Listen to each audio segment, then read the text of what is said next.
আছেন না যারা শ্রমিক শ্রেণীর অধিকারকে স্বীকৃতি দিতে চান না, তারা আছেন চতুর্থ ভাগে।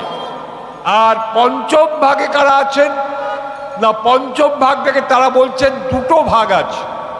একটা হচ্ছে দেশে যদি যুদ্ধকালীন পরিস্থিতি হয়, দেশে যদি গৃহযুদ্ধ হয়, তখন এই শ্রমিক শ্রেণীর অধিকারকে লঙ্ঘন করা হয়। 1962 সালে যখন ভারত চীন যুদ্ধ হয়েছিল, তখন নেহরু সরকার ডিফেন্স ইন্ডিয়া রুল জারি করেছিল, অর্থাৎ ভারত রক্ষা আইন। তখন বলা হয়েছিল ধর্মঘট করা চলবে না, শ্রমিক শ্রেণী আন্দোলন সংগ্রাম করতে পারবে না, কিন্তু মালিকরা লক আউট করবে, লে অফ করবে, ক্লোজার করবে, ছাঁটাই করবে, শ্রমিকদের বোনাস দেবে না, শ্রমিকদেরকে মজুরি কম দেবে, কিন্তু শ্রমিকরা ধর্মঘট লড়াই করতে পারবে না। গৃহযুদ্ধকালীন পরিস্থিতিতে, গৃহযুদ্ধ চলাকালীন সময়ে কোনো কোনো দেশ এইটার সুযোগ নেয়। আর এর বিরুদ্ধেই আমরা বামপন্থীরা আন্দোলন করে, জওহরলাল নেহরু সরকারের বিরুদ্ধে আন্দোলন করে সিআইটিউর জন্ম হয়েছিল 1970 সালে। আমরা বলেছিলাম যদি সব মালিকরা লক আউট করে, আমার ধর্মঘট করার অধিকার আছে। যদি মালিক ক্লোজার করে, মালিক ছাঁটাই করে, আমার আন্দোলন সংগ্রাম করার অধিকার আছে। দক্ষিণপন্থীরা এই কাজ করতে চায়নি।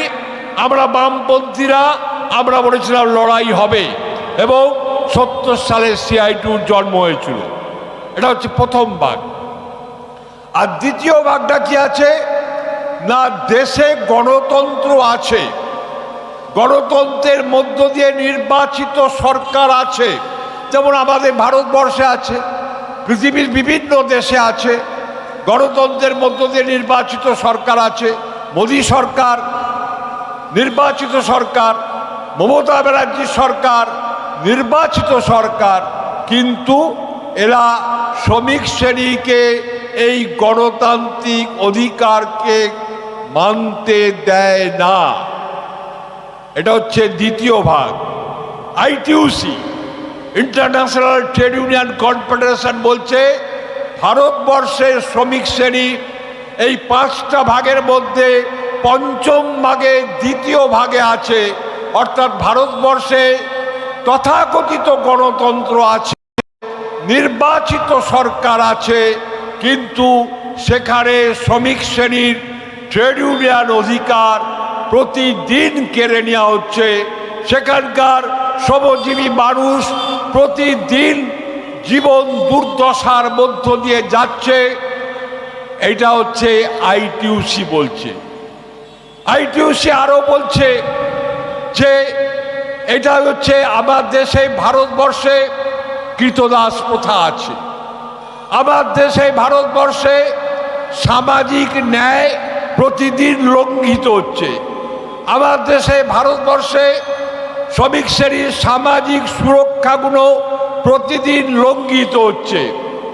এখানে সরকার যে আইন ছিল সেই আইনগুলোকে পরিবর্তন করে তারা শ্রমিক শ্রেণীর অধিকারকে কেড়ে নিচ্ছে। আপনারা শুনেছেন শ্রমকোড 29টা বিল ছিল, ট্রেড ইউনিয়নের আইন ছিল।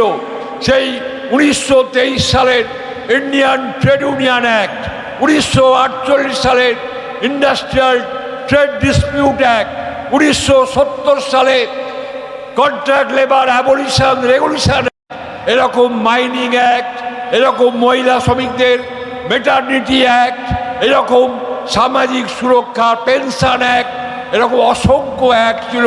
তার 29টাকে একত্রিত করে ভারত সরকার শ্রমকোড জারি করছে। আমরা লড়াই করছি, শ্রমকোড জারি করতে দেওয়া হবে না। আইন পাস করে নিয়েছে, কিন্তু এখনো তারা রুল জারি করতে পারেনি। এই রুল রাজ্য সরকারগুলো জারি করবে।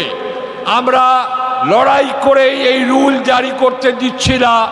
এই রুল জারি করার বিরুদ্ধে হুঁশিয়ারি দিয়েই আগামী 9 জুলাই ভারতবর্ষের 10টা ট্রেড ইউনিয়ন, যেখানে মোদির সাপোর্টার বিএমএস, ভারতীয় মজদুর সংঘ নেই, এবং তৃণমূলের দলদাস আইএনটিটিউসি নেই।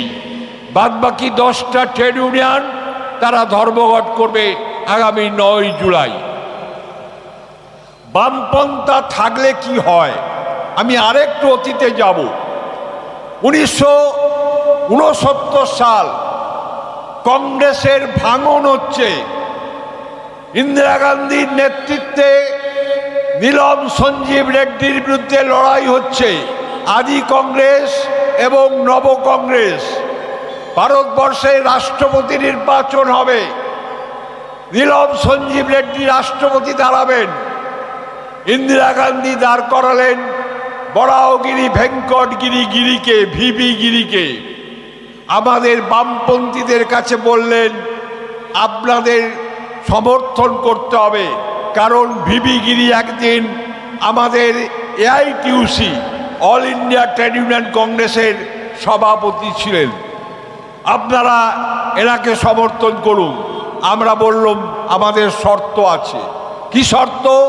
না, আমরা বললাম ব্যাংক ন্যাশনালাইজেশন করতে হবে, আমরা বললাম রাজন্য ভাতা বিলোপ করতে হবে, আমরা বললাম যে ভূমি সংস্কার আইন যাতে কার্যকর হয় তার ব্যবস্থা করতে হবে। ইন্দিরা গান্ধী মেনে নিলেন, ব্যাংক ন্যাশনালাইজেশন হলো। ইন্দিরা গান্ধী মেনে নিলেন রাজন্য ভাতা। আমার দেশের স্বাধীনতার পর থেকে যে 600টি রাজ্যের রাজারা ভাতা পেতেন হাজার হাজার কোটি টাকা, সেই ভাতা বিলুপ্ত হলো। এটা হচ্ছে বামপন্থা। বামপন্থারা থাকলে জনগণ তার অধিকার পায়। আগে বেসরকারি ব্যাংক উল্টে দিত, আর সাধারণ মধ্যবিত্ত মানুষের টাকা নয় ছয় হতো। ছোট ছোট দোকানদার ব্যাংক থেকে ঋণ পেতেন না, কৃষকরা ব্যাংক থেকে ঋণ পেতেন না। বামপন্থীরা শক্তিশালী হওয়ার পরে ব্যাংক ন্যাশনালাইজেশন হয়েছে, বিমা জাতীয়করণ হয়েছে, শুধু এলআইসি নয়, তার সঙ্গে সঙ্গে সমস্ত বিমাকে জাতীয়করণ করা হয়েছে। এটা হচ্ছে বামপন্থা। আর তারপরে আমি আবার চলে যাব 1979 সাল,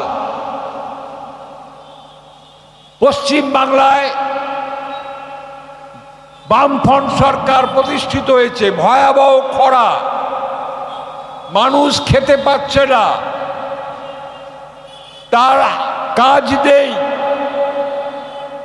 আর মোরারজি সরকার, তখন জনতা পার্টির সরকার।